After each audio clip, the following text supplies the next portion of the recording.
partir do versículo 6. Amém, irmãos? Amém.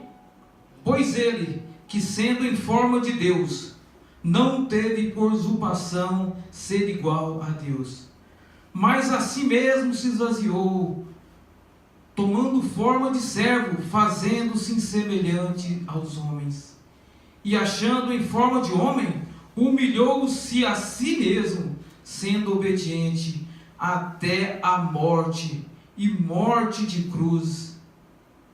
Pelo que Deus exaltou soberanamente, e lhe deu um nome, que é sobre todo nome, para que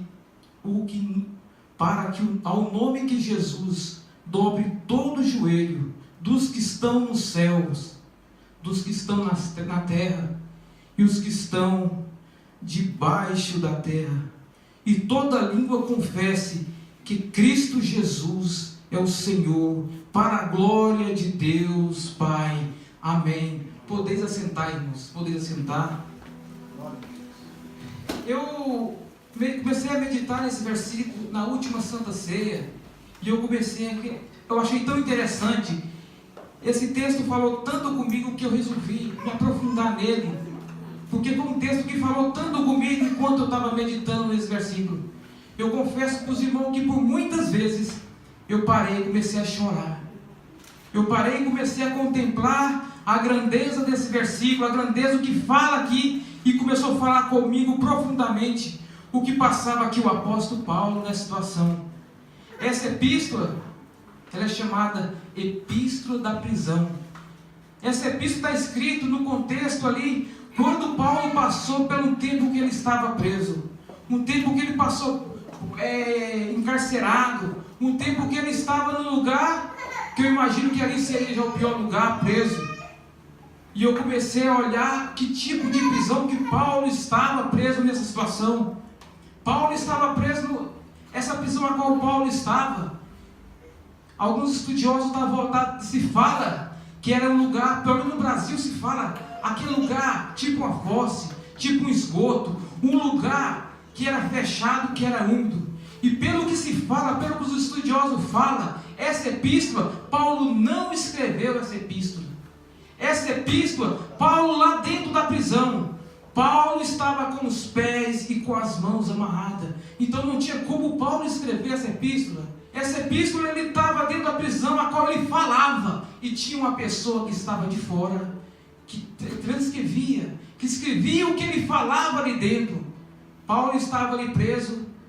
E o que conta é que Paulo, antes de entrar nessa prisão, ele levou uma surra muito forte de vara, que era a surra que eles levavam, que era a surra dos judaicos, que era a surra de vara. Ele estava ali preso, e pelo que conta essa história, Paulo ficava sentado em um lugar assim, e aqui ficava essa madeira a qual Paulo era amarrado, os pés e mãos. Irmãos, quem já foi criança levou uma surra de vara sabe o quanto dói. Só que essa surra aqui fala que Paulo foi todo retalhado as costas. Agora você imagina você todo retalhado em uma situação dessa, com as costas toda retalhada, com os pés e mãos nessa situação. E se fala que as pessoas que entravam nessa prisão, essa pessoa não saía de lá mais. Essa pessoa, quando entrava uma vez nessa prisão, essa pessoa, quando chegava a morrer, essa pessoa não tinha o direito de ser nem sepultado. Ali entrava em um estado de até se desfazer, ficar podre e acabar ali mesmo. E Paulo nessa situação, ele está nessa prisão, e Paulo vai passando por esse momento. Uma coisa que me chamou muito a atenção e me fez lembrar da pregação passada, que muitas vezes na nossa vida, um dos maiores inimigos nossos somos nós. Porque o que fala desse texto é que Paulo, quando ele estava aqui, ele passa por uma pressão psicológica. Ele passa por uma pressão psicológica. Imagina a situação que Paulo estava passando. O inimigo das nossas almas começa a atormentar ele e dizer, porque essa epístola fala que essa epístola é a epístola da alegria. Se a gente observar, está escrito que por 21 vezes Paulo dizendo: alegrai-vos no Senhor, alegrai-vos no Senhor, alegrai-vos no Senhor. E ele cantando, Paulo que já teve um dia lá como juiz, lá no Sinédrio, hoje ele estava preso na situação, amarrado e falando: alegrai-vos no Senhor. Ele tinha todo motivo de estar xingando ou falando mal, mas Paulo fala: alegrai-vos no Senhor. E nesse momento Paulo ele passa por esse momento que o inimigo começa a atormentar. Alegrai-vos no Senhor. Você está falando: alegrai-vos no Senhor, com suas mãos e seus pés amarrados, com suas costas todas retalhadas. Alegrai-vos no Senhor. E Paulo continua: alegrai-vos no Senhor. Você pode até falar: alegrai-vos no Senhor, mas seus pés estão todos amarrados, você está machucado. Ele: alegrai-vos no Senhor. E o inimigo falava para ele: você fala alegrai-vos no Senhor, mas sua família te abandonou no momento que você mais precisava. Interessante, irmãos, quando o inimigo usa alguém para falar conosco, é muito fácil, a gente logo retruca. Mas nesse momento o inimigo falava diretamente com ele. O inimigo não usou ninguém para chegar nele e apontar um dedo para ele. É por isso que eu falei que, como foi falado na pregação do domingo passado, nesse momento o maior inimigo do homem é ele mesmo, porque ali fala com ele. Mas o que conta essa história é que Paulo, quando ele estava passando por esses momentos de angústia, Paulo já estava perto de desistir. Porque muitas vezes a gente falamos, somos crentes, servimos a Deus, estamos na casa do Senhor todos os dias estamos aqui para adorar o nome do Senhor, mas nós somos homens, somos mulheres, somos pessoas frágeis, somos seres humanos. Muitas vezes a situação nos dá motivo para começar a reclamar, ou muitas vezes observar a situação até pensar em desistir. E eu estava observando que tem uma Bíblia grega que ela está escrita em negrito. Ela está escrita em negrito. E ali eu estava observando por que está escrito em negrito. E quando eu comecei a observar, isso está escrito por quê? Porque esse versículo a qual Paulo estava falando, isso aqui não é um texto gramatical, um texto a qual era só para ler. Isso aqui era um texto que aqueles crentes das igrejas perseguidas louvavam e cantavam e adoravam a Deus nos domingos, quando ia na casa do Senhor. E eu comecei a imaginar aqueles irmãos dos pés sujos, porque eles se falam que era deserto, e o tempo era bem diferente de hoje, que hoje tem a oportunidade de pôr um sapato bonito, vir para a casa do Senhor, se arrumar, mas aquele tempo não, aquele tempo eles viviam num lugar que era tipo deserto. Então o que eles faziam? Aos domingos, eles louvavam a Deus com esse hino. E o texto fala que Paulo, quando ele está já desistindo, naquela situação amarrado, com os pés e mãos amarrados, quando o inimigo está quase já convencendo ele que realmente não adiantava se alegrar no Senhor, eu observando, o texto fala que naquela prisão entra o Espírito de Deus, o Espírito do próprio Deus, e enche Paulo. E Paulo com as mãos e pés amarradas, ali naquela situação que ele está, motivo nenhum ele tinha para adorar, irmãos. Muitas vezes a gente olhamos para nós mesmos, nós não temos motivo para sorrir, ou muitas vezes para cantar, nós não temos motivo para se alegrar em nada. Mas vou te falar, quando o Espírito de Deus nos enche, quando ele faz morada em nosso coração e nos enche, quando ele chega, ele muda a situação. Quando ele chega, tudo ali muda. O que conta o texto, que quando o Espírito de Deus entra naquele lugar, Paulo começa a cantar um louvor a Deus. E aqui ele começa a louvar a Deus com esse hino. Pois ele, sendo em forma de Deus, não teve por usurpação ser igual a Deus. Ele começou a louvar a Deus com estes versículos. E achando-se em forma de homem, humilhou-se a si mesmo, sendo obediente até a morte, e morte de cruz. E o inimigo, enquanto o inimigo atormentava ele, agora o inimigo tinha que ouvir ele louvar a Deus com esse hino. O inimigo também tinha que ouvir a parte de Deus, porque muitas vezes, irmãos, o que nós olhamos é só a parte do homem, é a nossa situação, mas quando Deus chega para mudar essa situação, o mundo lá fora, ele tem que ver essa situação, o mundo lá tem que ver. O que te alegra não é o seu serviço, não é essa alegria aqui que para nós é passageira. O que nos alegra é a presença do nosso Deus vivo, é a presença do Deus Todo-Poderoso. E eu observando aqui, Deus, pelo que Deus o exaltou soberanamente e lhe deu um nome que é sobre todo nome.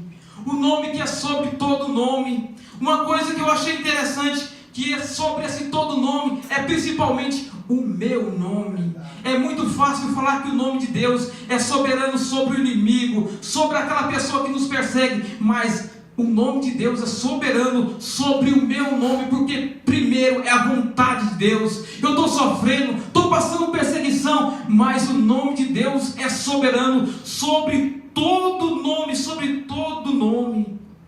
E Paulo continua louvando a Deus, para que o nome de Jesus se dobre todo o joelho. Dos que estão no céu, o inimigo pega e fala: aham, é fácil, os que estão no céu é os anjos. Aí Paulo continua: mas os que estão na terra. Aí o inimigo fala: esses aí é louco. Só que aí Paulo continua: mas os que estão debaixo da terra reconhecerão que Deus é o Senhor. Deus é o Senhor da nossa vida. Irmãos, se lá no céu o nome de Deus é reconhecido como o nome de Deus, na terra, lá embaixo também sabe que não existe um nome sobre o nome de Deus. Acima de tudo, o nome de Jesus é sobre todo nome. Irmãos, e observando isso aqui, Paulo tinha todo motivo para se alegrar, porque o que alegrava ele, o que alegrava o coração dele, era a presença de um Deus, que aonde ele estava, esse nome de Deus era o Deus que alegrava o coração dele, era aquele que supria toda a necessidade. E eu comecei a observar que aqui no versículo 6, que sendo em forma de Deus, não teve por usurpação ser igual a Deus. Aqui no 7 fala que ele se esvaziou, tomando forma de servo.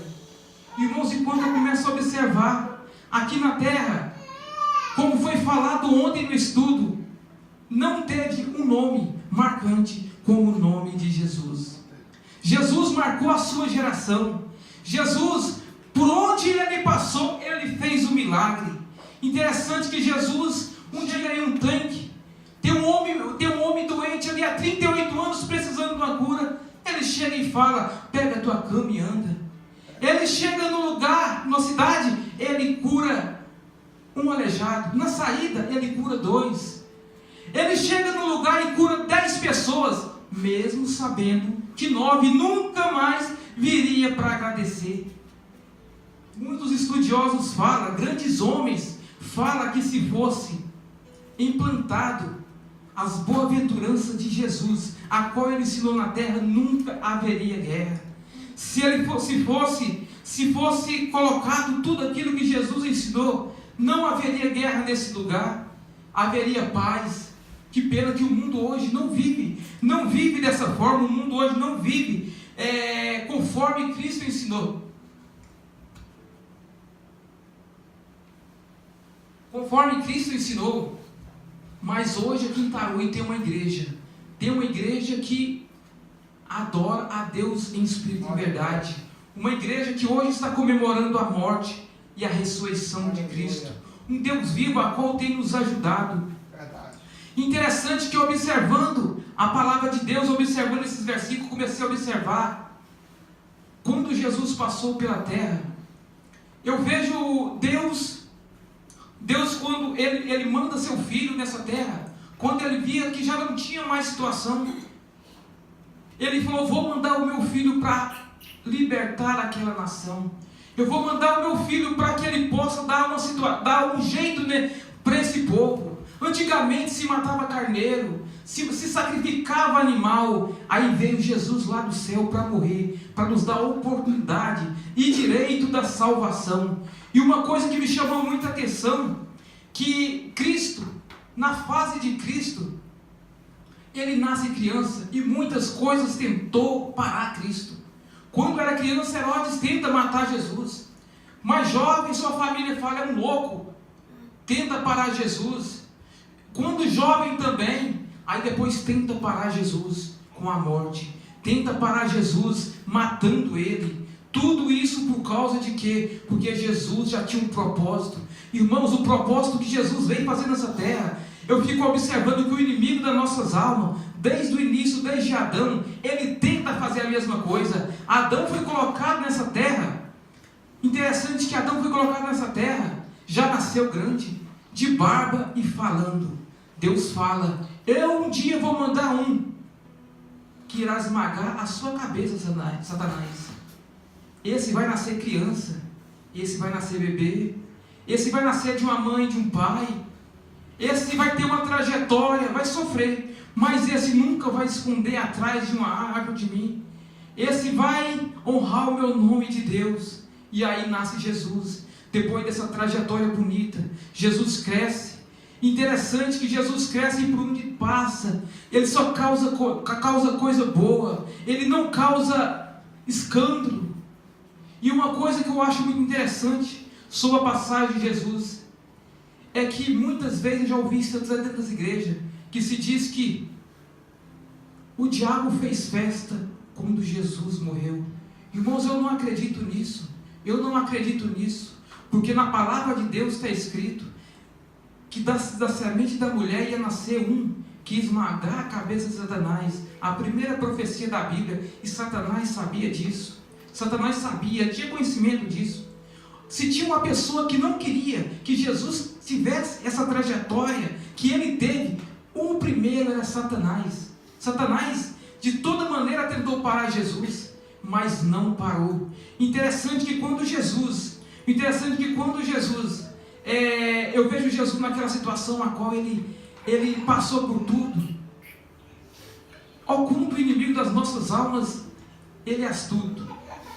Quando Jesus é pegado ali e levado para ser preso, Pedro pega e fala: ele não pode ser morto.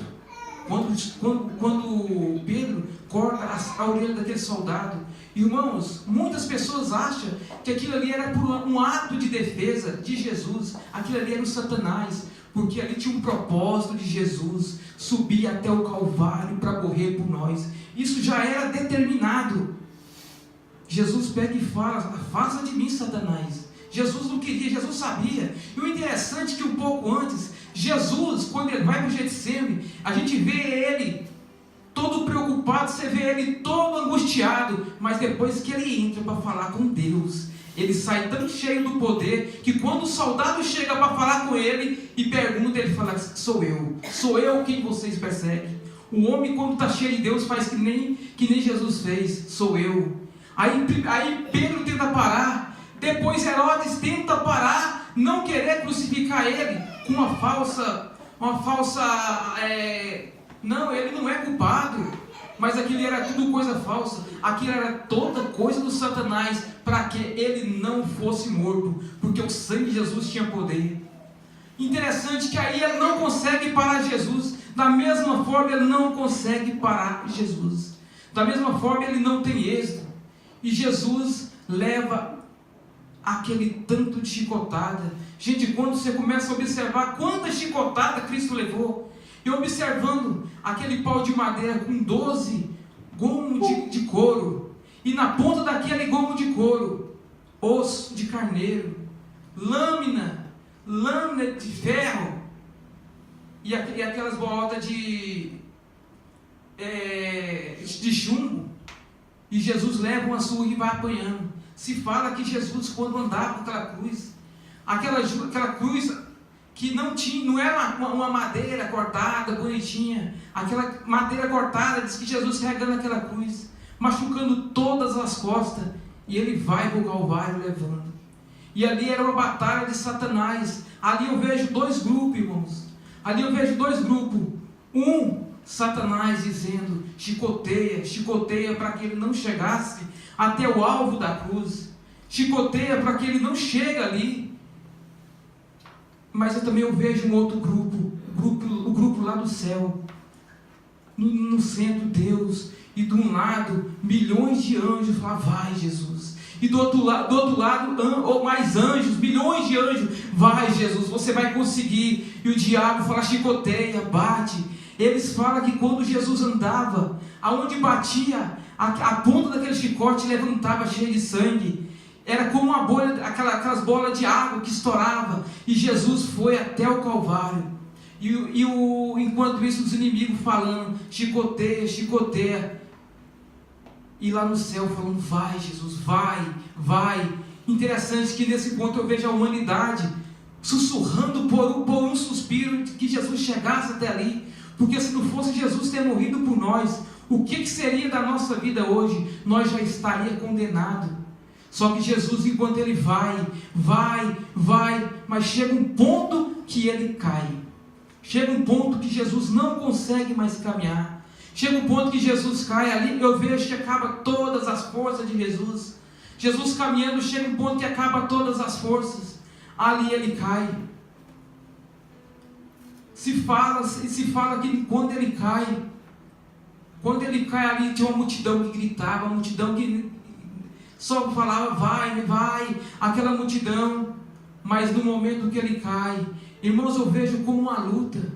A parte do inimigo fala, começando a contar 9, 8, 7, Jesus não vai conseguir. Mas chega um homem por nome, um homem que é Simão Cirineu. Chega um homem e ajuda ele a carregar aquela cruz. Chega um homem que naquele lugar ele pega e começa a ajudar Jesus a carregar aquela cruz. Uma coisa que eu achei interessante, eu comecei a observar, mas quem foi Simão Cirineu? Quem foi esse homem? E eu comecei a ver sobre a vida desse homem. Esse homem, ele não morava lá. Se fala que antigamente, um tempo atrás, a descendência dele era de lá. E ele morava a 1.600 quilômetros daquele lugar. E havia uma festa naquele lugar. Havia uma festa naquele lugar. Que todo mundo que naquele lugar, todo mundo que era daquela descendência, era um ritual que eles faziam. Tinha 3 festas que ele tinha que participar. Uma era a festa do tabernáculo, outra era a festa da Páscoa, e a outra era a festa do Pentecoste. E ele foi lá e disse que era dessa maneira, irmãos. Ele viajou esses 1.600 quilômetros. Diz que quando chegava na cidade, essa festa da Páscoa era 14 de abril. Essa festa, ele chegava até na entrada da cidade. Quando ele chegava, ele pegava um saco branco, um saco de linho, colocava no corpo e ia até o templo. E naquele templo tinha um ritual. Esse ritual diz que era com carneiro, que era uma ovelha. Diz que ali eles matavam a ovelha. Eles faziam um ritual com ela que girava. Uma gota do sangue naquela veste branca era um prêmio, era um troféu. E se conta que quando Simão Cirineu chega naquela cidade, ele coloca aquele saco, sem saber de nada. Ele entra na cidade. Quando ele vira, assim eu fico vendo, eu comecei a viajar nessa história. Ele entra nessa cidade, quando ele entra, ele se depara com a situação. E ali ele começa a observar uma coisa que ele nunca tinha visto. Um homem sendo crucificado, um homem carregando uma cruz ali, um homem sendo chicoteado. E ali ele começa a observar. Quando ele chega e vê aquele homem no chão, aí o soldado fala, ajuda. E quando ele vai ajudar Jesus, aquela veste branca dele se enche de sangue, fica toda manchada de sangue. Ele fica praticamente igual àquela pessoa que estava sendo levada. Irmãos, quantas vezes no processo da cruz, irmão, quantas vezes no processo dessa caminhada com Deus, a gente pega um caminho que a gente não esperava. Quantas vezes quando a gente está nesse caminho a qual Deus colocou nós, porque a lição do crente, o alvo do crente tem que ser a cruz. Deus falou profundamente comigo esses dias, que muitas vezes a gente começa a olhar para um lado ou para o outro, mas se o crente não olhar para a cruz, ele vai desistir. Ele não vai aguentar chegar até o final. Simão Cirineu não tinha nada a ver com a história, mas quando ele se depara, ele já estava ajudando a carregar Jesus. Eu até vejo pelos olhos da fé Simão Cirineu falando para ele, vamos Jesus, ainda não chegou Jesus, você vai conseguir. E ali ele ajuda Jesus a carregar aquela cruz. Que eu fico observando, porque a história diz que quando passou tudo isso, a festa, não tinha festa, aí ele tem que voltar para casa. A história conta que esse homem volta esse 1.600 km para trás, e quando ele volta para trás, para casa, e conta essa história todo empolgado, ele consegue ganhar a família dele toda para Jesus, e aquela família se torna uma família de missionário. Eu também vi uma lenda cristã que fala que quando Simão Cirineu volta para casa, depois de ter passado isso aqui com Jesus, ele tinha uma filha cega, que conta é a tradição, não é eu, irmãos, que ele tinha uma filha cega, na porta da casa dele tinha uma multidão de gente, e essa menina cortou a multidão e falou: pai, por que você demorou tanto?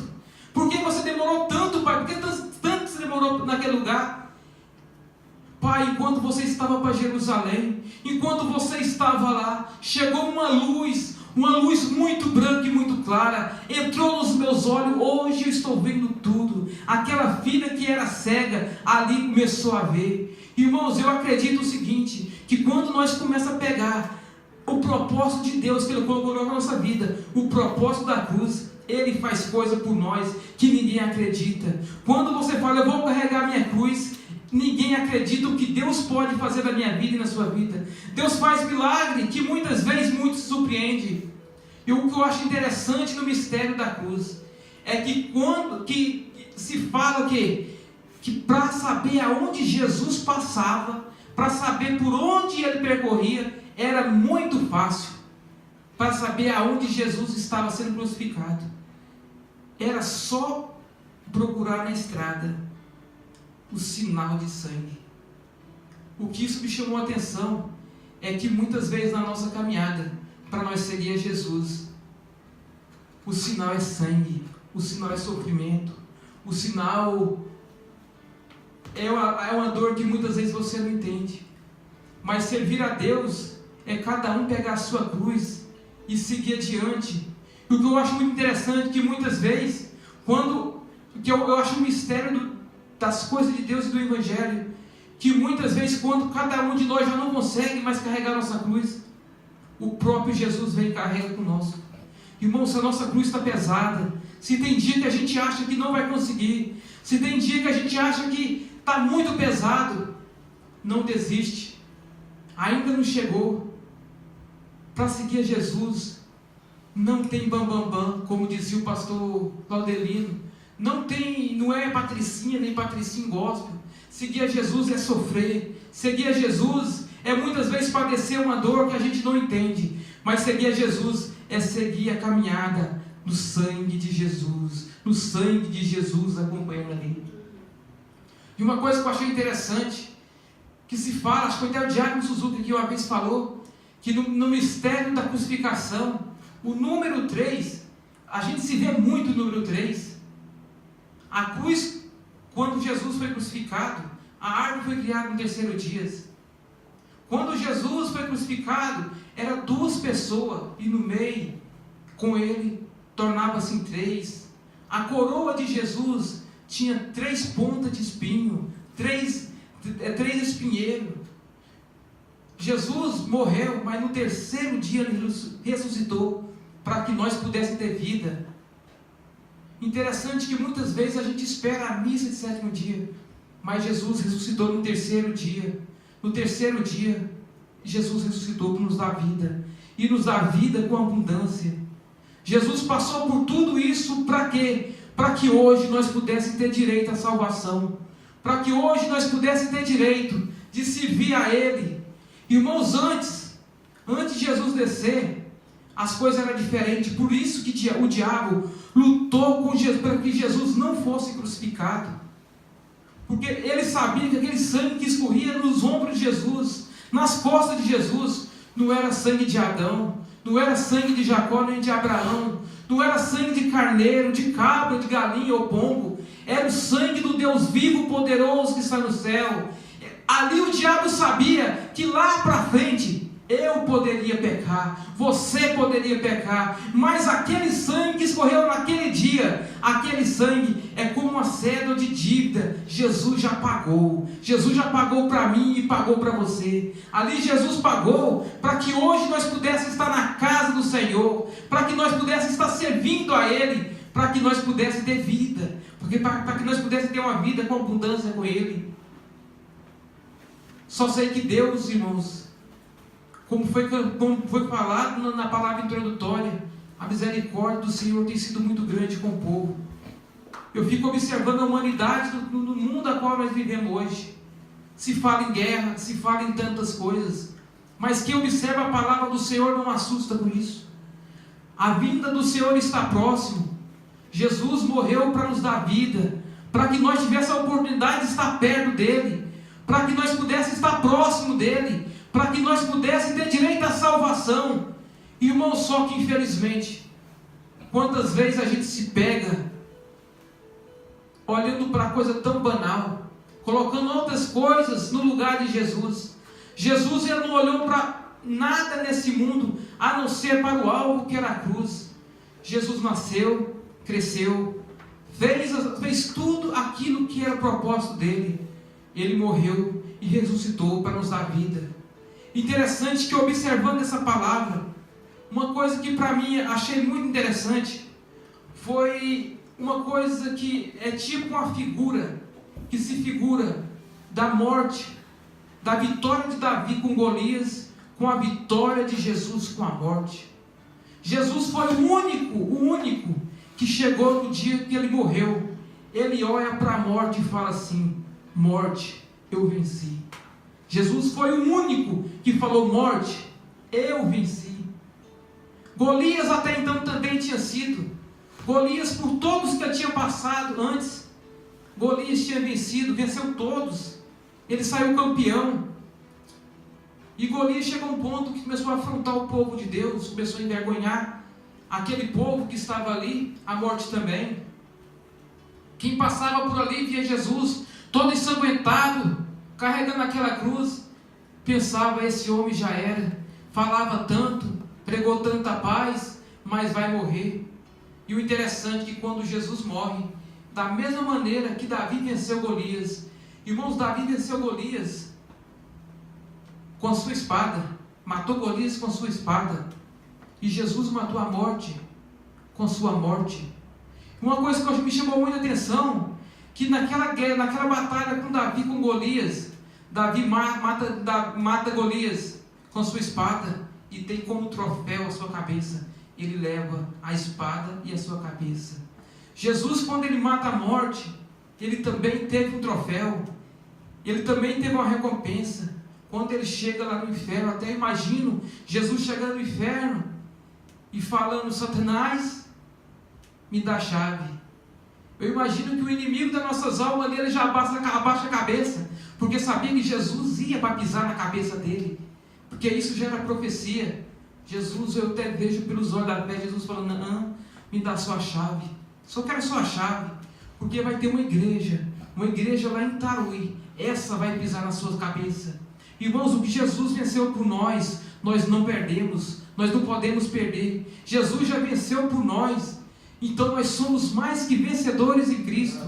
Nós somos mais que vencedores em Cristo. E uma coisa que me chamou muita atenção nessa história, que quando Davi vai enfrentar Golias, promete para ele, faz para ele uma promessa: se você vencer esse gigante, quem vencer esse gigante, vai ganhar a mão da minha filha em casamento.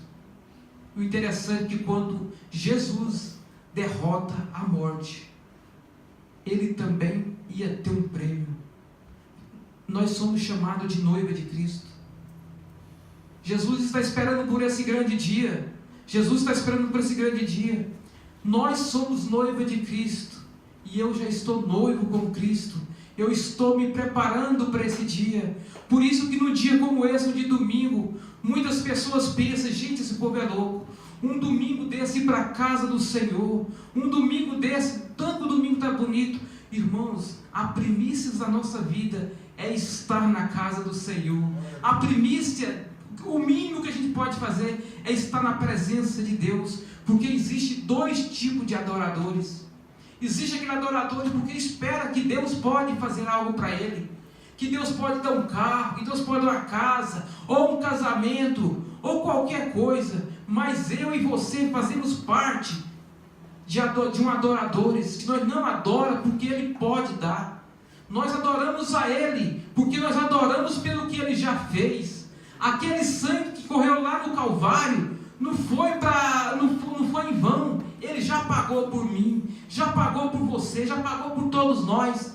E muitas vezes nessa caminhada a gente fala: eu só vou glorificar Deus se Ele me fazer uma coisa. Eu só vou fazer alguma coisa para Deus, se Ele fizer alguma coisa.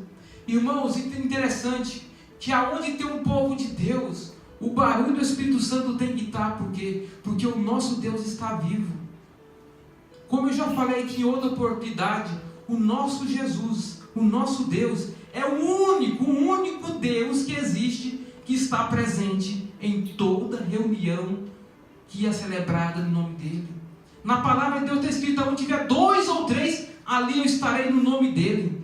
Então, se aonde tem 2 ou 3, aqui tem mais de 2, aqui tem mais de 3. Então o nosso Deus está aqui nessa manhã para ouvir o clamor e o povo glorificar a Deus. Interessante que enquanto eu estava meditando, eu estava pensando, muitas vezes o crente é chamado de tão barulhento, o crente é chamado de tão bruçai.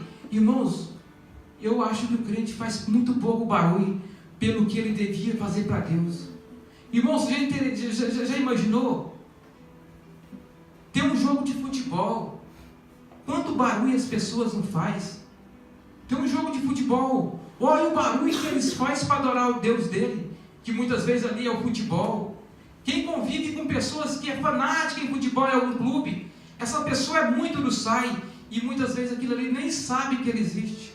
Mas o Deus a qual eu e você servimos, toda vez que nós se reunimos, Ele está no nosso meio, para ouvir o nosso louvor, a nossa adoração, para ouvir, para ver o que nós temos a oferecer para Ele.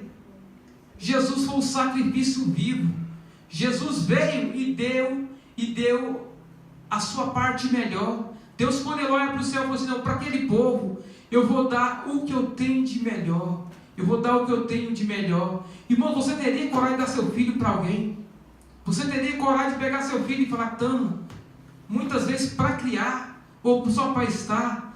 Cristo deu, nosso Deus deu seu único filho, para o único propósito, para ele ser sacrificado por mim e por você. Por isso que Paulo, quando estava lá na prisão, Paulo, quando ele já estava ali, eu imagino ele que ele só pensava: falta muito pouco para mim morrer.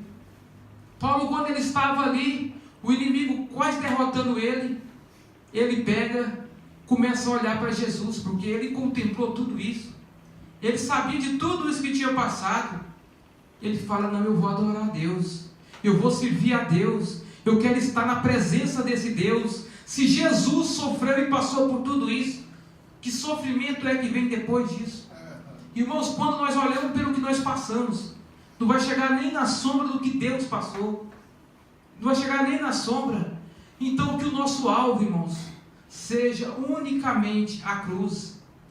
Se nessa caminhada alguma coisa fizer você parar, se nessa caminhada alguma coisa fazer você olhar para um lado ou para o outro, não esqueça que existiu uma cruz, que alguém pagou um preço caríssimo, que alguém ali sofreu, padeceu por mim e por você. Porque muitas vezes nós vivemos no mundo hoje, que é muito fácil olhar para o nosso nariz e olhar a nossa situação. Mas quando eu começo a observar a cruz, quando eu começo a olhar que alguém pagou um preço que ninguém nunca pagava. Ontem nós falávamos muito sobre o sacerdote, mas teve o sumo sacerdote, aquele que morreu por mim, aquele que nos deu o direito de estar aqui hoje, aquele que nos deu o direito de, quando eu pecar, quando eu fazer uma coisa absurda, chegar perante Ele e falar: meu Deus, me perdoa, e Ele é seu intercessor. Muitas vezes é Jesus que intercede por nós ali, Ele intercede por causa da nossa dor. Jesus fala: eu já passei por ali, eu sei a dor a qual eles passam. Irmão, nós estamos vivendo num tempo que muitas vezes, se nós não estiver muito concentrados, observando para a cruz, a gente começa até a esquecer que alguém morreu por nós. Mas quando eu vejo a palavra de Deus, eu vejo que nós estamos no fim. Irmãos, que nós possamos perder tudo nessa vida, que nós possamos perder tudo, mas nós não podemos perder nossa salvação. Nós estamos passando por um dia tão difícil nesse mundo. Não se fala em guerra, você vai para outro lugar é pobreza, você vai para outro lugar é peste. O mundo está passando por tanta coisa. Quando você vê tantas coisas que a natureza tem acontecido, é mar saindo, já não está ficando ali no lugar certo. Mas quando você começa a observar, nós estamos perto do fim. Nós estamos perto do fim. Para o motivo que Jesus morreu por nós, para o motivo que Jesus morreu por mim e por ti, está muito perto. E se você pensa que aqui é sofrimento, sofrimento será depois, quando não tiver o Espírito Santo. Então por isso eu falo, irmãos, é tempo de nós olhar para a cruz. É tempo de nós não desconcentrar nenhum minuto. Que nós possamos olhar para a cruz como alvo e começar a falar para o nosso Deus: tenha misericórdia de mim, Senhor. Que o Senhor venha me ajudar dia após dia, porque está perto, irmãos, está perto o dia do seu galardão. Como foi falado aqui na quarta-feira, quem esteve aqui na quarta-feira ouviu uma palavra maravilhosa. Está perto para esse grande dia. Não podemos perder, irmãos, a salvação aonde nesse momento. Quantos irmãos em Cristo já morreram esperando esse dia? Vamos encontrar todo mundo nesse dia. E nesse dia, quando chegar o dia da ressurreição de Cristo, nós possamos encontrar com Paulo, João, Tiago, com Jesus, ver a marca dele, a marca aonde foi os pregos, aonde foi a marca a qual tentou parar Jesus. Nós possamos encontrar ele, viver uma vida de glória na presença de Deus. Nessa manhã Deus falou profundamente comigo sobre esse versículo, sobre esses versículos aqui. E eu estou falando para os irmãos que é tempo da gente olhar para a cruz, da gente estar concentrado naquilo a qual é o propósito que Deus enviou o seu Filho para que nós estivéssemos aqui nessa manhã. E quando nós estivermos participando do corpo e do sangue de Cristo, nós estamos participando daquele sangue que veio para nos dar vida, para nos alimentar. O sangue de Jesus, aquele sangue que escorreu naquela cruz no Calvário. Esse sangue tem valor, não é simplesmente uma ceia a mais. Hoje é o dia que nós estamos se alegrando, porque é Santa Ceia do Senhor. Santa Ceia do Senhor. E quando eu começo a observar quantas pessoas já não estão mais conosco, quantas pessoas já desistiram dessa caminhada, quantas pessoas já desistiram de estar aqui, muitas vezes na presença de Deus, já não dá mais valor nesse sangue, mas o sangue de Jesus é poder. O sangue de Jesus é o sangue que nos dá vitória.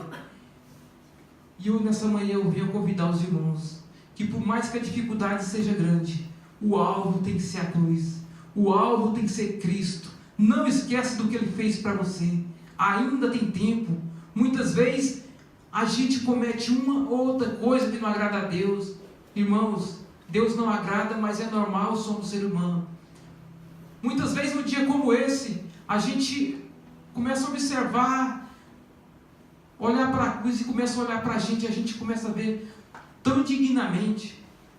Muitas vezes quando eu começo a observar as coisas de Deus, eu falo: meu Deus, eu sou tão pequeno diante das coisas que o Senhor fez para mim. Mas aí eu começo a imaginar e Deus começa a falar: quando eu morri eu sabia que ia passar por isso, já foi pago. Se humilha perante a presença do Deus vivo. Esse sangue tem poder para curar, salvar e libertar o oprimido. Muitas vezes o que a gente está passando, esse sangue do Cordeiro nos purifica e purifica de todo o pecado. Amém, irmãos? E eu agradeço a oportunidade em nome de Jesus.